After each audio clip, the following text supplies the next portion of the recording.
Hey everyone, this should be our last installment of the incredibly dull, what's perceived to be a children's book titled Trains at Work. The past three installments have been read and shared, so we'll continue that path. Hopefully, this will help you unwind in its sheer boringness, I suppose. All right, here we go. Eating. The galley is the kitchen and the dining car. It has to be worked like those puzzles that won't come out right unless you move the pieces in just the proper order, back and forth into one tiny little space. When you see all the food being loaded into the diner for one trip, you can't believe there's any space left for cooking. But everything has been planned ahead of time so that it all fits inside the car. The cooks and the waiters have all gone to school where they learned how to prepare and serve food for dozens of people without getting the small galley cluttered up and out of order. Many diners have mechanical dishwashers. People eat so much on diners that railroads buy bananas by the boatload, meat and butter and coffee by the carload. One road has its own potato farm and turkey ranch.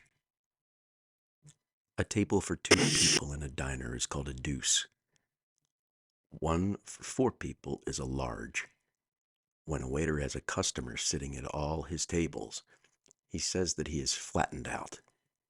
And if he makes a mistake or gets nervous, the others say he has gone up a tree. It's fun to eat on a train, but the railroads themselves are very serious about food. They have experts who plan menus to please boys and girls. They figure out new ways of serving food so that it looks and tastes like Thanksgiving all year round. One road even asks scientists to grow fancy roses for the dining tables and to invent a chemical that could be mixed with water to keep the roses fresh. Sleeping. Sleeping cars are called Pullman cars because they are built and owned by the Pullman Company. For a long time, one sleeping car was just about like every other. It had two rows of double seats and an aisle going down the middle. At night, the porter changed each pair of seats into a lower berth, and he had pulled an upper berth down from an in-storage place in the wall. Then he made the beds and hung green curtains from the ceiling to the floor all along the aisle. People who slept in upper berths climbed up and down a ladder. A button in each berth flashed on a light to call the porter. A little hammock hung against the wall in it. You put your clothes and small packages there. Your shoes went on the floor beneath the berths, on the porter, so the porter could shine them while you slept. At the ends of the cars were dressing rooms and toilets. Many Pullman cars were built like that, and it's fun to climb the ladder to the upper berth. But more and more people are traveling in different kinds of sleeping cars. One kind is called a duplex. It has a peculiar looking checkerboard window outside. Inside are little private rooms, some on the lower level, some on the top level, and some leading to a corridor along the side. The rooms have sofa seats for daytime. At night, when you pull a handle in the wall, out slides a bed all made up and ready to be slept in. Another kind of sleeping car, called a roomette, has a row of small rooms all on one level. Each room has its folding bed. There's also a wash bowl, toilet, and clothes closet. An air conditioner switch will make the room warmer or cooler, and you can even turn on a radio. Roomettes are big enough for only one person, but several kinds of Pullman car rooms have beds for 2 to 3 people. Some are called drawing rooms. Others are called compartments. They have armchairs as well as sofas, and connecting double bedrooms can be turned into a traveling home for a whole family. Special trains.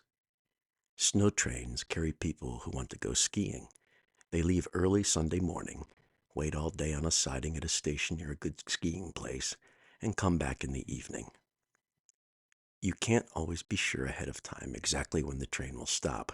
The snow may melt fast on one mountainside, so the railroad has to send the snow train to another place where the skiing is still good. A snow train has a baggage car that is fixed up like a store where you can buy or rent any kind of skiing equipment. It also has a diner where you can eat breakfast, lunch, and dinner or have hot soup when you get cold. For the long trips in deep snow country, you start Saturday night in a sleeping car and get back early Monday morning. At the head end. At the head end, a streamlined train has several cars that are different from passenger cars. One of them is built for people who work on the train. It has berths where they sleep, shower rooms, lockers for clothes. The stewardess and the conductor may have offices there too. The men in the engine crew, of course, don't stay with the train. They change at division points. Some trains take a railway post office car along at the head end. It does the work of a small post office. Regular mail clerks in the car sort letters and cancel the stamps. They toss out bags of mail at stations where the train doesn't stop. At the same time, a long metal arm attached to the cars reaches out and picks up mail that hangs from loops beside the track. The men who work in the post office car have learned to be very accurate and fast. They need to know the names and locations of hundreds of towns and cities, so they can each toss letters into exactly the right sorting bag. The Railway Express car carries packages of all kinds. It has refrigerated boxes for small quantities of things like fresh flowers and fish. The idea of express cars started long ago, before the government's regular post office system had worked out well. In those days, people often wanted to send valuable packages or letters in a hurry, but they had no way to do it. So some young men, who were known to be very honest, took the job. Sometimes they carried parcels or letters in locked bags, sometimes in their own tall stovepipe hats. Gradually, they got so much business that they had to hire a whole car for the railroad. They were the grandfathers of the Railway Express that now owns hundreds of cars. In springtime, the expressman often travels with noisy cargo. That's the reason when chicken farmers begin sending baby chicks in boxes all over the country. Pet animals usually ride in baggage cars, along with suitcases, trunks, and bicycles. All kinds of pets travel on trains. You check them just the way you check a suitcase, and the baggageman takes care of them.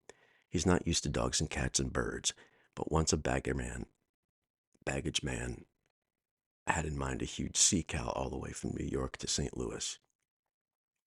Sometimes dogs get no, Sometimes dogs get so fond of trains that they spend their whole lives riding with friendly engineers or baggagemen. Cooks and waiters in the diner save scraps for them to eat. The most famous traveler of all was a Scotch terrier named Oni. During his long life, he covered more than 150,000 miles, riding in railway post office cars. The men put tags on his collar, showing where he had been. Finally, he collected so many tags that he had to have a harness to hold them. When he died, the post office department had him stuffed and put in a museum. Narrow gauge trains. When your grandmother was a little girl, fast trains ran coast to coast and slower ones climbed to towns high in the mountains. Superhighways for automobiles and trucks were something that only a few people even imagined then. So if freight and passengers were going very fast, they had to travel by train. Mountains gave the railroads a lot of trouble because it was hard to dig wide roadbeds along the steep, rocky hillsides or to push them through tunnels in solid stone. One answer to the problem was to make the tracks not so wide and the tunnels not so high and the train not so big. These railroads were called narrow gauge. Gauge means the distance between the tracks. The trains looked like toys, but they carried on their jobs perfectly well. A narrow gauge engine and cars could whip easily around sharp curves, hugging the side of the cliff. The pint-sized locomotive pulled heavy loads. Elegant ladies and gentlemen used to travel in the tiny cars, which was just as fancy as the big streamliners are now, maybe even fancier. When good highways and huge trailer trucks came along, most of the narrow gauge railroads stopped running. A truck and trailer cost a lot less to operate than even toy-like locomotives and freight cars, but in a few places you can still see the little giants at work. For instance, there's the Edaville Railroad, which runs through the cranberry bogs in Massachusetts. The narrow gauge Edaville train hauls boxes into the bogs where pickers fill them with berries. Then the loaded cars take the berries out to a cleaning and sorting shed for shipment to canneries and stores. On many trips, the Edaville train carries passengers too, for people love to ride behind the old-time engines. The man who owns the railroad lets everyone travel free, but if you want a souvenir ticket, you can buy it for a nickel. Along the tracks. The section crews are the men who lay new tracks and keep the old ones repaired. Railroads call them gandy dancers, and the boss of the crew is the king snipe. In the old days, all the section work was done with hand tools. Men lifted the heavy rails with tongs. They chipped out the notches in the wood ties for the train tracks to rest in. They hammered down the spikes that held the rails. The crew rode to work on a handcar, pumping a lever up and down to make the wheels turn. Now there are motor cars instead of hand cars, and wonderful machines to help with the work. A rail laying crane lifts the rails and swings them into place on the ties. An adzer with whirling knife blades cuts the notches. The spikes still have to be started into their holes by hand, but then a mechanical hammer that runs by compressed air finishes the pounding job. Perhaps you've noticed that there seem to be a lot of cinders along the railroad tracks, but they didn't come from the engines.